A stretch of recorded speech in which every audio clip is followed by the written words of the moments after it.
Hello, poor people. How are you today? Very quickly, tonight's discourse will be an extension of yesterday's.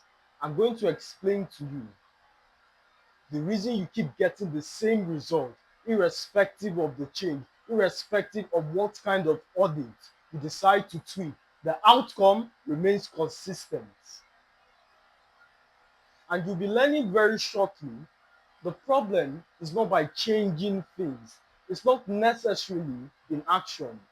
As wonderful as that is, in fact, it shows your commitment to growth, that you're willing to take responsibility for your life. You don't sit, you don't complain, you don't point fingers, you don't say it's someone else's fault. You are willing to stand up and take action. I commend that. However, your solution is not necessarily found in doing things. I'll explain what I mean by that. A businessman came to me recently and he complained he's done every single thing he knows how to do.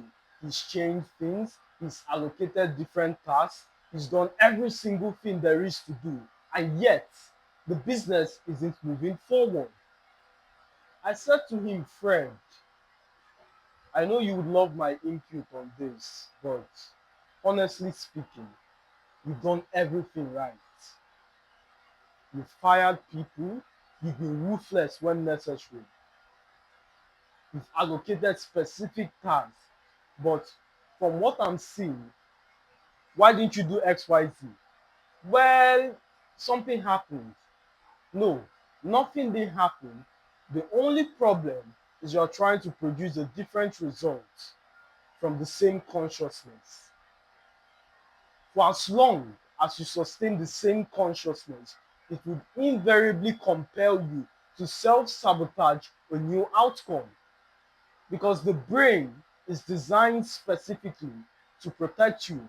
And once it detects unfamiliarity, or even worse, an action that might lead to failure, seeing how you reacted to failure and you were anxious, you were depressed, perhaps you spiraled into some kind of addiction, it prevents you from taking that step. So the problem is not the step in and of itself. The problem is not the people you fired. The problem is not necessarily your employees or your business partners. The problem is the consciousness of which you operate from. This is very important. If you have the consciousness of a poor man, irregardless of what is given to you, it's only a matter of time before your brain compels behaviors that reduce you to the original consciousness. I've used this analogy. Hand an Uber driver $1 million. Every single one of you would agree with me. It's only a matter of time before you find him in that spot. Exactly.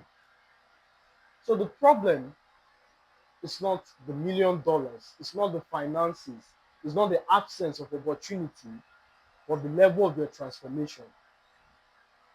Let's not deviate. From these various examples, you've been smart enough to trace where your problem comes from. Now, the problem is not what you've been pointing fingers at. The problem is the change, or the absence, or the unwillingness to change consciousness. The first thing you need to do, define the consciousness of having the result. What would it look like? What would it feel like? What is the consciousness? How would you interact with people now you have this result? Once that consciousness is defined, embody it, and the actions will come naturally. This has nothing to do with manifestation or fake it till you make it, or this ludicrous expenditure of finances to prove a point. Well, if I'm a millionaire, I should be allowed to buy XYZ, or I should be allowed to spend X amount. in a Gucci store.